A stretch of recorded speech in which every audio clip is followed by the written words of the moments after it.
Hello and welcome back to Digital Assets Daily. Good morning, good afternoon, or good evening, wherever you are in your corner of the world. Right into the first article, why Stellar is built for stablecoins. Our world is becoming more digital in almost all respects, from how we order groceries to how we consult with our doctors to how we catch up with our families. Our digital and physical lives are now one and the same. This digital progression extends to and is accelerating towards how we engage with money, especially in the area of the issue at hand. The latest Bain analysis shows that by 2025, which is the full maturity for this market, an estimated 67% of transactions will be done digitally. That's a 10% increase from the pre-issue at hand estimates. It's a significant evolution as we see increased momentum for real transformation in financial services. But much of what is mainstream today is really just the start of the innovation potential to deliver on a new digital global payment standard. Blockchain technology like Stellar enables incredible possibilities for speed, access, and cost when transacting digitally. The transformation starts with stablecoins.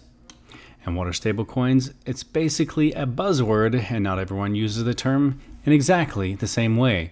On the Stellar network, we consider stablecoins to be digital currency whose value is tied to fiat. They are digital tokens issued by financial entities and backed one-to-one by dollars or yuan or euros or any global currency. So a user can easily convert the stablecoins back to the same value in fiat. Then you have the utility of stablecoins. What are they used for, or how are they useful? Stablecoins enable global financial systems to be interoperable because they bridge the fiat digital world. There's more if you're interested in reading. As always, we do include every single link in the description below, along with our affiliate links for those of you who are interested in like the 401k, IRA, etc. Now, stablecoins on Stellar. Stellar was designed for stablecoins before stablecoin was even a word. Stellar was built with a core focus on asset issuance, with the ability to create a redeemable, tradable digital asset backed by any real-world asset. That means not just fiat, but other forms of value too, like stocks, bonds, and commodities. The ability to issue and redeem assets is one of Stellar's most powerful features, and that it does all of the above currently, as we've discussed in many, many videos. Stellar offers a generalized toolkit to issue stablecoins, and with the simple code and built-in compliance functionality. This functionality is at the protocol level. Tokenization is a fundamental part of the network, so the supporting code is reliable, vetted, and easy to work with.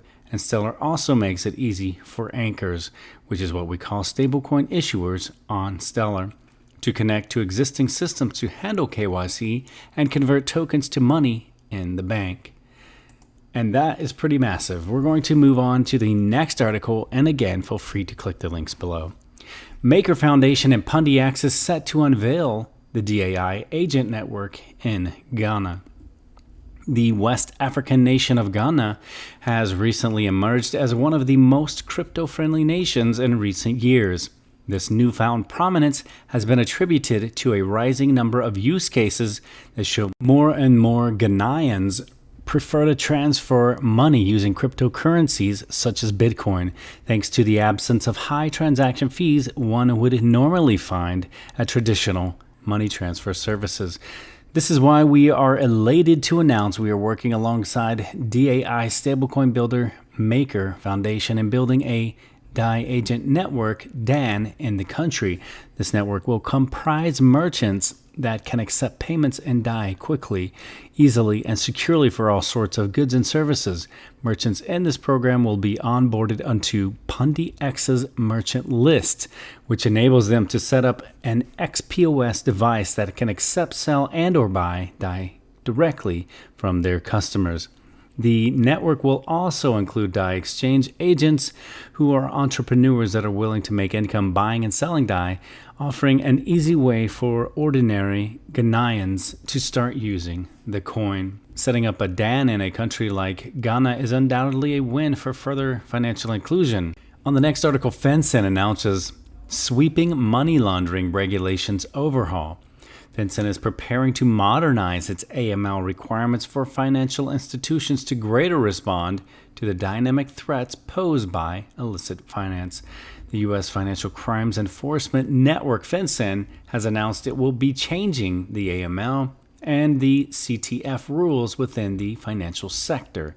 The announcement stated that FinCEN will be seeking public feedback on forthcoming regulatory proposals intended to modernize and strengthen rules governing the reporting and monitoring requirements of financial institutions. The new policies seek to address the evolving threats of illicit finance, such as money laundering, terrorist financing, and related crimes, which suggests that crypto firms and exchanges will be firmly in the sights of the coming regulatory changes. Next, we have Vechain joins the China Animal Health and Food Safety Alliance, CAFA, as a council member to provide blockchain tech for enterprise members. And as the world's leading enterprise-friendly blockchain platform, Vechain has officially joined the CAFA as one of the council members, and Vechain will be the sole public blockchain tech provider in the alliance, providing technical and infrastructural support for the council members.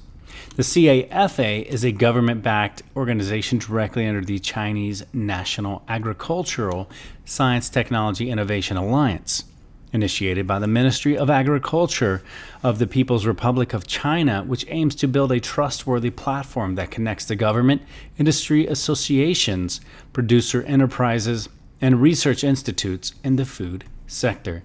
And also remember, too, that Vechain is also in the Asian Pacific, the APAC region, as the exclusive blockchain for the supply chain.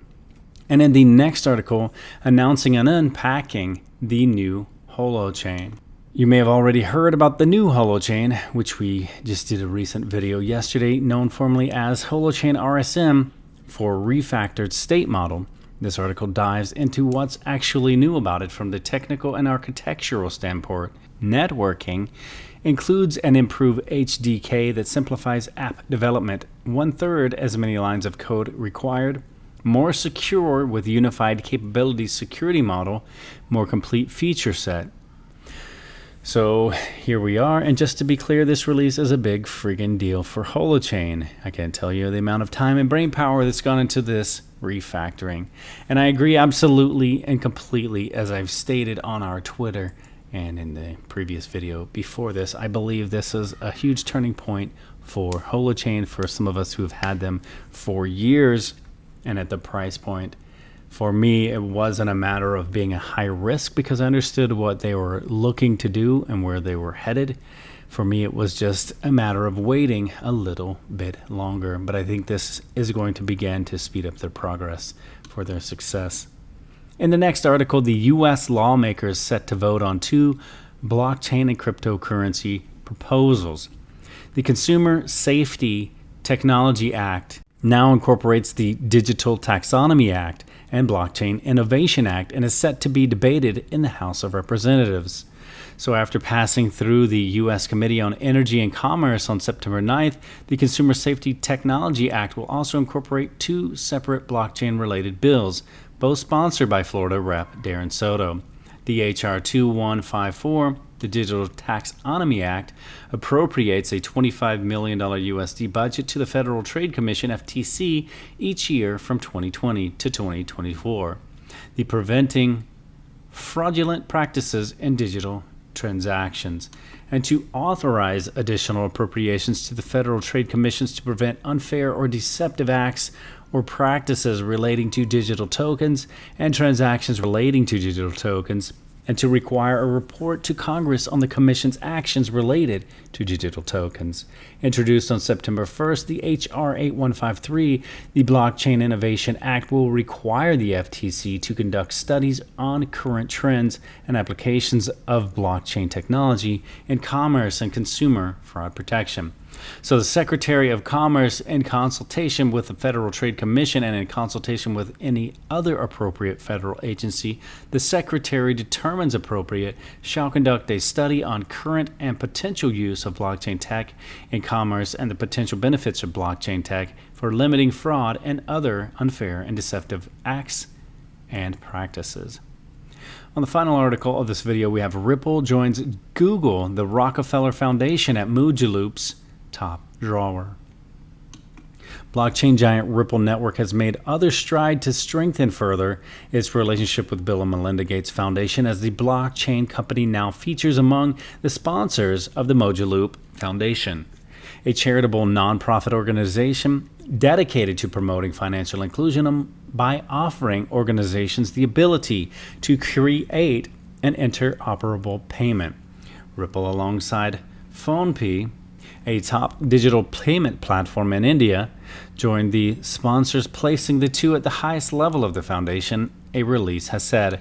Ripple joined the likes of Google, the Rockefeller Foundation, Omidyar Network, and Modus Box, and Coil as a board member of the Mojaloop Foundation. Mojaloop Foundation said it is pleased to unveil the announcement that saw the onboarding of Ripple and PhonePe as its sponsors.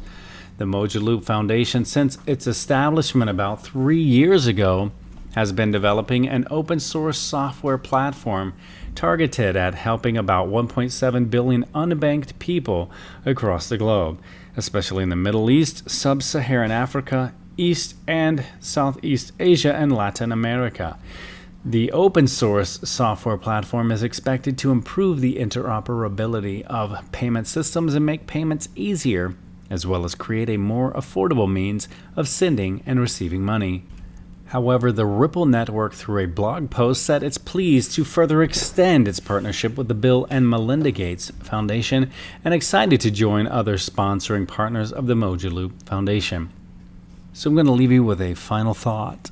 We fall, we break, we fail, but then we rise, we heal, we overcome. And again, this is not financial advice. It is for entertainment purposes only. Much love to each and every one of you. We will catch you in the next one.